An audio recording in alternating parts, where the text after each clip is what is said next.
Daizawa, thank you for joining us. Here are the weekly highlights of Arakan. Junta launches intense airstrikes on Pauktaw with jet fighters and Y-12 aircraft.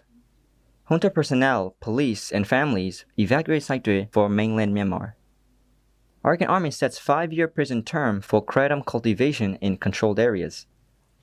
Muslim armed groups killed 162 civilians in 2 years in northern Arakan, HDCO report.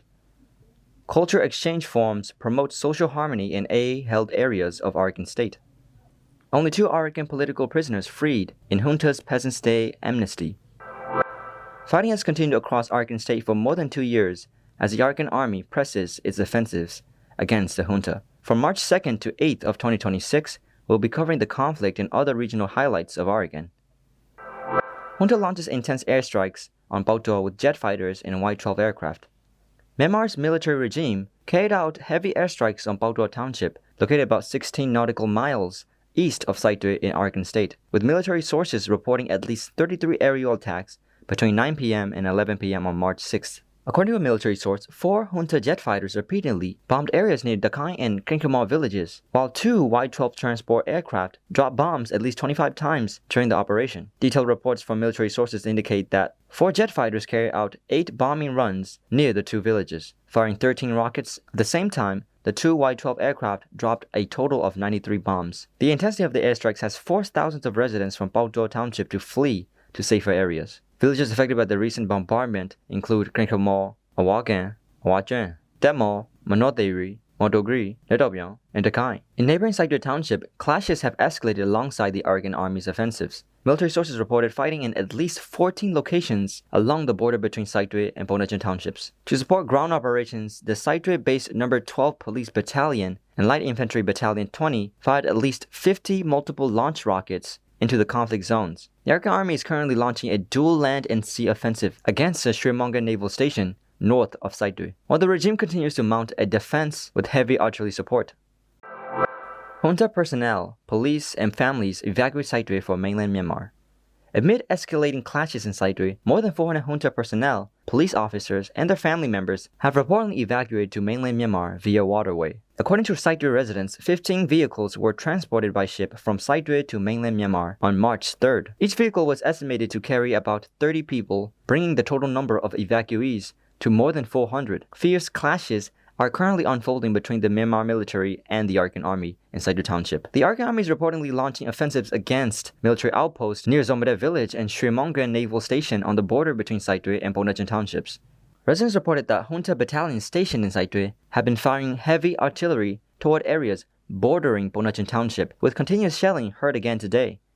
Within Sittwe City, the military regime and members of the Arakan Liberation Party, ALP, are conducting frequent overnight guest list inspections, leading to the arrest of several local residents. The Arakan Army has surrounded and blockaded Sittwe from all sides and is attempting to expand its controlled territory by launching offensives against military bases on the Sittwe side via Wabo Island. In response, the military regime has reinforced its presence in Sittwe, deploying armored vehicles to the Sittwe-Peasants border and increasing its naval strength in the area. Arakan Army sets 5-year prison term for kratom cultivation in controlled areas. The Arakan Army has issued a directive imposing a prison sentence of up to 5 years on individuals found cultivating Mitragina speciosa, commonly known as kratom, in areas under its control. The order follows ongoing enforcement operations by the Arakan Army. The Department of Law Enforcement and Public Security, DLEPS, and local administrative officials who have been clearing and burning kratom plantations across Arakan State. Despite previous warning prohibiting cultivation of the plant and cautioning that legal action will be taken against violators, reports of continued planting have led the Arakan Army to formalize a 5-year prison sentence. Residents in Pauktaw and Peasants townships told DMG that the directive has been relayed through village administrators. Mitragina speciosa is widely cultivated in townships including Pauktaw, Pauktaw, and Butidang, and its use is common in Pauktaw and Pauktaw. According to local reports, restaurants and bars in areas under Arakan Army control have been selling kratom extract in a manner similar to alcohol, contributing to high consumption rates. Health experts warn that long-term use of kratom as a narcotic can pose serious health risks, including memory loss, depression, and cancer. Local youths in Arakan State say limited access to employment and education has led to some to turn to such substances. Reports also indicate a rise in marijuana use among young people in the state in recent years. Muslim armed groups killed 162 civilians in 2 years in northern Arakan, HDCO report. More than 200 civilians were killed or injured by Muslim armed groups in Arakan State between November 2023 and January 2026, according to a report by the Humanitarian and Development Cooperation Office, HDCO. The report, titled Analysis of Violence Against Civilians by Islamic Armed Groups in Northern Arakan, was released on March 4th. It states that 162 people were killed and 22 injured by Muslim armed groups, including the Arakan Rohingya Salvation Army, ARSA. Additionally, 30 people remained missing after being abducted, while 15 others were later released, bringing the total number of victims to 229. The casualties include 137 Arakanese, 35 Muslims, 34 Hindus, 13 Khmer, 6 Mro, and 4 Dinit. According to the report, 61% of those killed or injured were Arakanese.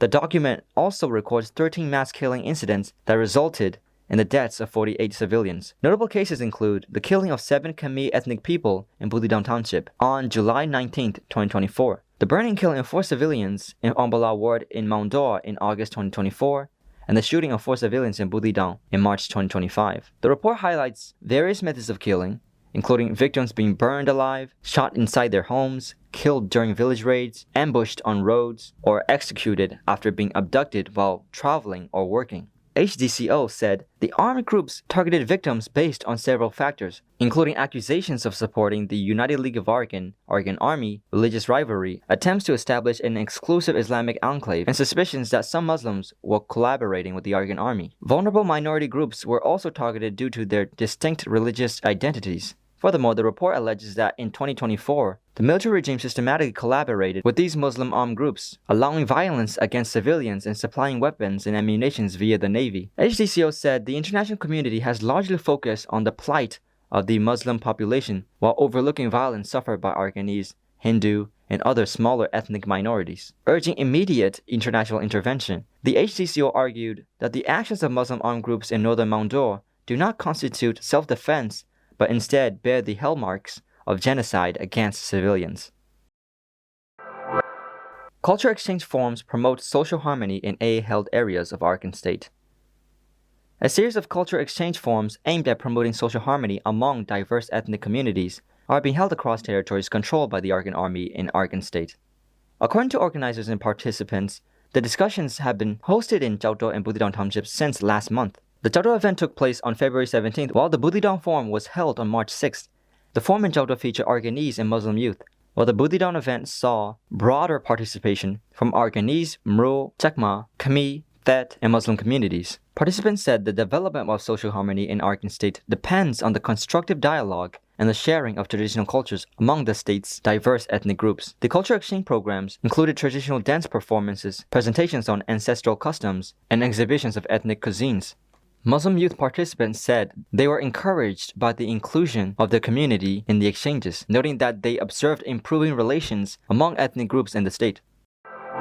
Only 2 Arakan political prisoners freed in Junta's Peasants' Day amnesty. Only 2 political prisoners from jails in Arakan State were released under the military regime's latest amnesty to mark Peasants' Day, according to former political prisoners and rights groups. The Political Prisoners Network Myanmar, PPNM, reported on March 4th that out of the thousands released nationwide, only 2 individuals from Arakan State were included. The release involved 1 male prisoner from Arakan Prison and another from Chaupru Prison. Details regarding their identities and the charges they faced remain unknown.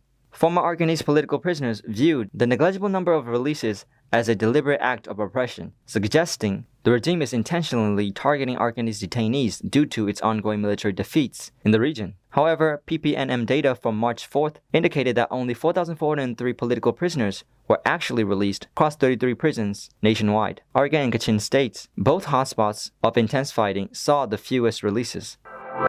These were the main highlights of the past week in Arakan. This program is presented every Tuesday, so please stay tuned. May all people of Arakan and the world stay healthy and safe.